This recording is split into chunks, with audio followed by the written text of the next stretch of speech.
விக்ரமாதித்யன் மற்றும் வேதாளம் சந்திப்பு. வெகு காலத்திற்கு முன்பு புனிதமான கோதாவரி ஆற்றின் கரையில் மற்றவர்களைப் போலல்லாமல் ஒரு மன்னரால் ஆளப்பட்ட ஒரு அற்புதமான நகரம் இருந்தது. அந்த மன்னர் விக்ரமாதித்யன். அவர் தனது துணிச்சல், ஞானம் மற்றும் நீதி உணர்வுக்காக தொலைதூரம் வரை அறியப்பட்டார். அவரது மக்களுக்கு அவர் ஒரு ஆட்சியாளர் மட்டுமல்ல, அவர் ஒரு பாதுகாவலர். அவரது வார்த்தை சட்டம், ஆனால் அவரது இதயம் மென்மையானது. ஒரு நாள் விக்ரமாதித்யன் மன்னர் தனது அரசவையில் அமர்ந்திருந்த போது அமைதியான தோற்றமுடைய ஒரு முனிவர் மண்டபத்திற்குள் நுழைந்தார். அவர் ஆழமாக தலை வணங்கி ராஜாவுக்கு ஒரு தங்க பழத்தை வழங்கினார். மன்னர் அதை மரியாதையுடன் ஏற்றுக்கொண்டு தனது பொருளாளரிடம் ஒப்படைத்தார். முனிவர் ஒன்றும் சொல்லவில்லை, புன்னகைத்தார், அமைதியாக வெளியேறினார். மறுநாள் மீண்டும் வந்தார். மீண்டும் அவர் ஒரு தங்க பழத்தை வழங்கினார். நாட்கள் சென்றன, வாரங்கள் சென்றன. அதே சடங்கு தொடர்ந்தது. ஒவ்வொரு நாளும் முனிவர் ஒரு தங்க பழத்தை கொண்டு வந்தார். மன்னர் அவர்கள் அனைவரையும் பணிவுடன் ஏற்றுக்கொண்டார்.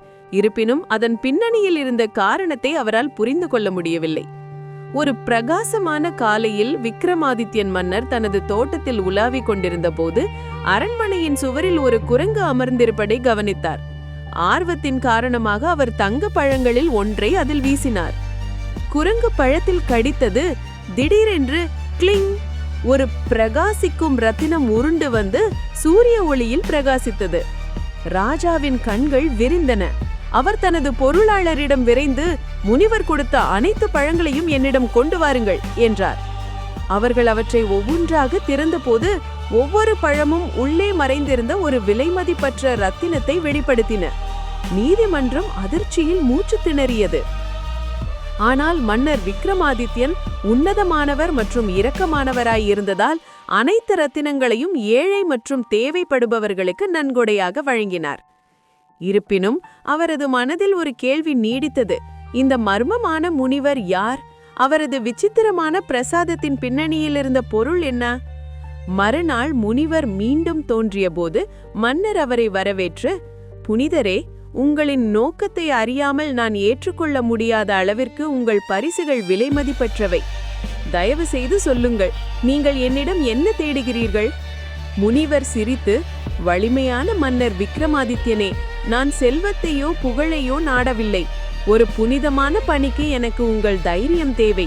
தூய்மையான மற்றும் அச்சுமற்ற இதயம் மட்டுமே நிறைவேற்றக்கூடிய ஒரு பணி.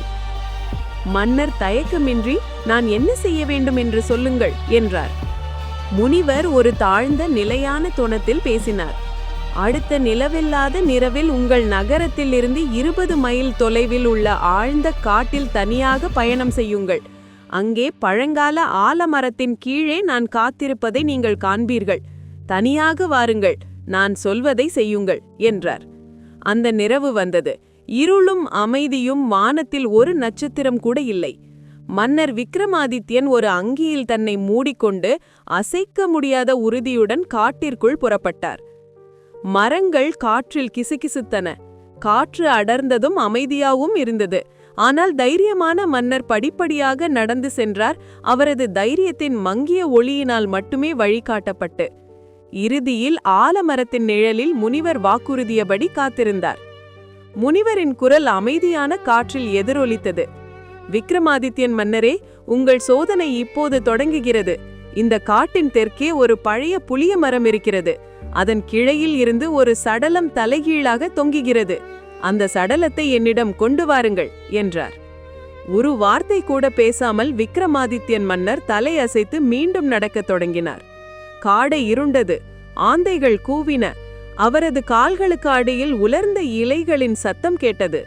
இறுதியில் அவர் புளிய மரத்தை பார்த்தார். அங்கே அதன் கிளையிலிருந்து தொங்கிக் கொண்டிருந்த சடலம் இருந்தது.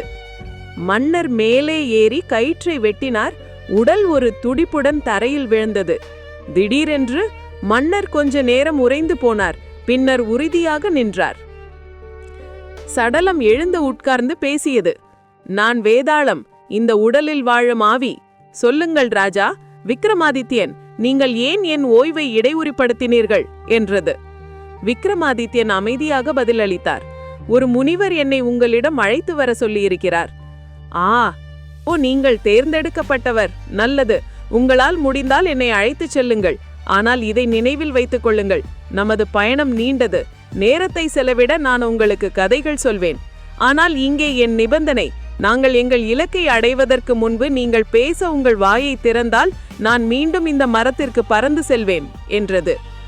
விக்ரமாதித்யன் மெல்ல சிரித்தார். உங்கள் சவாலை நான் ஏற்றுக்கொள்கிறேன். தைரியமான மன்னர் வேதாளத்தை தனது தோள்களில் சுமந்து ஆழ்ந்த காட்டின் வழியாக தனது நீண்ட அமைதியான நடைப்பயணத்தை தொடங்கினார். மரங்கள் அசைந்தன, இரவு ஆழ்ந்தது. வேதாளத்தின் மர்மமான குரல் காற்றில் எதிரொலித்தது. கேளுங்கள் ராஜா, எனது முதல் கதையை. விக்ரமாதித்யன் மற்றும் வேதாளம் சந்திப்பு இப்படித்தான் தொடங்கியது. புதிர்கள், ஞானம் மற்றும் வாழ்க்கையின் படிப்புகள் நிறைந்த 25 விசித்திரமான மற்றும் அற்புதமான கதைகள் வழியாக ஒரு பயணம். இந்த கதைகள் தைரியமும் புத்திசாலித்தனமும் கைகோர்த்து செல்கிறது என்பதையும், தைரியமான இதயம் கூட புத்திசாலியாக இருக்க வேண்டும் என்பதையும் நமக்கு நினைவூட்டுகின்றன. ஏனெனில் சிந்தனையற்ற வலிமை முட்டாள்தனத்திற்கு மட்டுமே வழிவகுக்கும்.